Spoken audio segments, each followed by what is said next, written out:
ರೇಣುಕಾಸ್ವಾಮಿ ಹತ್ಯೆಯ ಪ್ರಕರಣದಲ್ಲಿ 17 ಜನ ಆರೋಪಿಗಳನ್ನ ಜೈಲಿಗಟ್ಟಿದ್ದಾರೆ ಪೊಲೀಸರು. ಈಗ ಮತ್ತೊಂದು ಕಡೆ ಇನ್ವೆಸ್ಟಿಗೇಷನ್ ಅನ್ನು ಕೂಡ ಚುರುಕುಗೊಳಿಸಿದ್ದಾರೆ ಪೊಲೀಸರು. ದರ್ಶನ್ ಅಂಡ್ ಗ್ಯಾಂಗ್ನಿಂದ ರೇಣುಕಾಸ್ವಾಮಿ ಕೊಲೆ ಪ್ರಕರಣ ಇನ್ಸ್ಟಾಗ್ರಾಮ್ಗೆ ಪತ್ರವನ್ನು ಬರೆದಿದ್ದಾರೆ ಕಾಮಾಕ್ಷಿಪಾಳ್ಯ ಪೊಲೀಸರು. ಸದ್ಯ ರೇಣುಕಾಸ್ವಾಮಿ ಮೊಬೈಲ್ ನಾಶ ಮಾಡಿದ್ದಾರೆ ಆರೋಪಿಗಳು. ಹೀಗಾಗಿ ಆತ ಬಳಸ್ತಾ ಇದ್ದಂತಹ ಸಿಮ್ ಸರ್ವಿಸ್ ಪ್ರೊವೈಡರ್ಗಳಿಂದ ಮಾಹಿತಿಯನ್ನು ಪಡಿಬೇಕಿದೆ.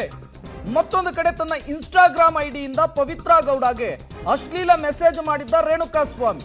ಇದೇ ಕಾರಣಕ್ಕೆ ಆತ ಹತ್ಯೆ ಆಗಿದ್ದಾನೆ ಅನ್ನೋದು ಪೊಲೀಸರ ಇನ್ವೆಸ್ಟಿಗೇಷನ್ ಹೇಳ್ತಾ ಇದೆ. ಈ ಚಾಟ್ ಮಾಡಿರುವಂತಹ ಡೇಟಾವನ್ನ ರಿಟ್ರೀವ್ ಮಾಡಬೇಕಿದೆ.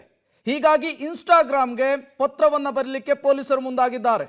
ರೇಣುಕಾಸ್ವಾಮಿ ಬಳಸ್ತಾ ಇದ್ದಂತಹ ಇನ್ಸ್ಟಾಗ್ರಾಮ್ ಐಡಿ ಸಮೇತ ಸಂದೇಶದ ಬಗ್ಗೆ ಮಾಹಿತಿ ನೀಡುವಂತೆ ಪತ್ರವನ್ನು ಬರೆದಿರುವಂಥದ್ದು.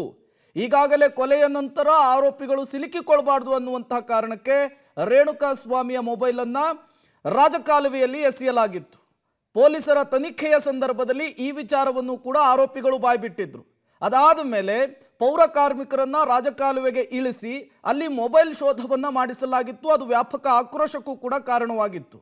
ಇಲ್ಲಿಯವರೆಗೂ ಕೂಡ ರೇಣುಕಾಸ್ವಾಮಿಯ ಮೊಬೈಲ್ ಸಿಗದೇ ಇರುವಂತಹ ಕಾರಣಕ್ಕೆ ಈಗ ಪೊಲೀಸರು ಮತ್ತೊಂದು ಆಲ್ಟರ್ನೇಟಿವ್ ವಿಧಾನಕ್ಕೆ ಮುಂದಾಗ್ತಾ ಇದ್ದಾರೆ. ಅದು ಇನ್ಸ್ಟಾಗ್ರಾಮ್ಗೆ ಪತ್ರವನ್ನು ಬರೆಯುವ ಮೂಲಕ. ಮತ್ತಷ್ಟು ಡೀಟೇಲ್ಸ್ ಅನ್ನು ಕೊಡ್ತಾರೆ ನರಸಿಂಹಮೂರ್ತಿ, ನೇರ ಸಂಪರ್ಕದಲ್ಲಿ ಜಾಯ್ನ್ ಆಗಿದ್ದಾರೆ. ನರಸಿಂಹಮೂರ್ತಿ, ಈಗಾಗಲೇ ರೇಣುಕಾಸ್ವಾಮಿ ಹತ್ಯೆಯ ನಂತರ ಆತನ ಮೊಬೈಲ್ಗೆ ನಾನಾ ರೀತಿಯಲ್ಲಿ ಪ್ರಯತ್ನವನ್ನು ಪಟ್ಟರು ಪೊಲೀಸರು. ಇಲ್ಲಿಯವರೆಗೂ ಕೂಡ ಆತನ ಮೊಬೈಲ್ ವಿಚಾರಕ್ಕೆ ಸಂಬಂಧಪಟ್ಟಂತೆ ಯಾವ ಸುಳಿವು ಕೂಡ ಸಿಕ್ಕಿಲ್ಲ. ಈಗ ಪೊಲೀಸರು ಮೊಬೈಲ್ನಲ್ಲಿರುವಂತಹ ಮಾಹಿತಿ ತೆಗೆಯೋದಕ್ಕೆ ಹೇಗೆ ಮುಂದಾಗ್ತಾ ಇದ್ದಾರೆ ಅಂತ. ಪ್ರೇಮ್, ರೇಣುಕಾಸ್ವಾಮಿಯ ಕೊಲೆಗೆ ಪ್ರಮುಖ ಮೂಲವೇ ಇದು. ಆತ ಕಳಿಸಿದ್ದಂತಹ ಅಶ್ಲೀಲ ಮೆಸೇಜ್ಗಳು ಹಾಗೂ ಅಶ್ಲೀಲ ಫೋಟೋ. ಈ ಮೆಸೇಜ್ಗಳನ್ನು ಪವಿತ್ರ ಗೌಡಗೆ ಆತ ಇನ್ಸ್ಟಾಗ್ರಾಮ್ನಲ್ಲಿ ಮಾಡಿದ್ದ ಅನ್ನೋ ಮಾಹಿತಿಗಳು ಪೊಲೀಸರಿಗೆ ಸಿಕ್ಕಿತ್ತು. ಅದಾದ ಬಳಿಕ ಆರೋಪಿಗಳು ಕೂಡ ಇದೇ ಹೇಳಿಕೆಯನ್ನು ಪೊಲೀಸರ ಮುಂದೆ ನೀಡಿದರು. ಹೀಗಾಗಿ ಆ ಇನ್ಸ್ಟಾಗ್ರಾಮಲ್ಲಿ ಈತ ಕಳಿಸಿದಂತಹ ಮೆಸೇಜ್ಗಳೇನು, ಯಾವ ಐಡಿಯಿಂದ ಈತ ಮೆಸೇಜನ್ನು ಕಳಿಸ್ತಿದ್ದ, ಆ ಅಶ್ಲೀಲ ಫೋಟೋವನ್ನು ಕಳಿಸಿದ್ದ, ಹಲವಾರು ಬಾರಿ ಆಕೆ ಪವಿತ್ರ ಗೌಡ ಬ್ಲಾಕ್ ಮಾಡಿದ್ರು ಕೂಡ ರೇಣುಕಾಸ್ವಾಮಿ ಹಲವಾರು ಹೊಸ ಹೊಸ ಅಕೌಂಟ್ಗಳನ್ನು ಓಪನ್ ಮಾಡಿ ಈ ರೀತಿಯಾಗಿ ಅಶ್ಲೀಲವಾಗಿ ಮೆಸೇಜನ್ನು ಮಾಡ್ತಿದ್ದ ಅನ್ನೋ ಮಾಹಿತಿಯ ಸಿಕ್ಕಿದೆ. ಹೀಗಾಗಿ ಆ ಮೆಸೇಜ್ ಆತ ಏನು ಕಳಿಸಿದ್ದ ಅನ್ನೋ ಹಿನ್ನೆಲೆಯಲ್ಲಿ ಇದೀಗ ಸರ್ವಿಸ್ ಪ್ರೊವೈಡರ್ ಕಂಪನಿ ಇನ್ಸ್ಟಾಗ್ರಾಮ್ಗೆ ಪೊಲೀಸರು, ಕಾಮಾಕ್ಷಿಪಾಳ್ಯ ಪೊಲೀಸರು ಒಂದು ಪತ್ರವನ್ನು ಬರೆದಿದ್ದಾರೆ.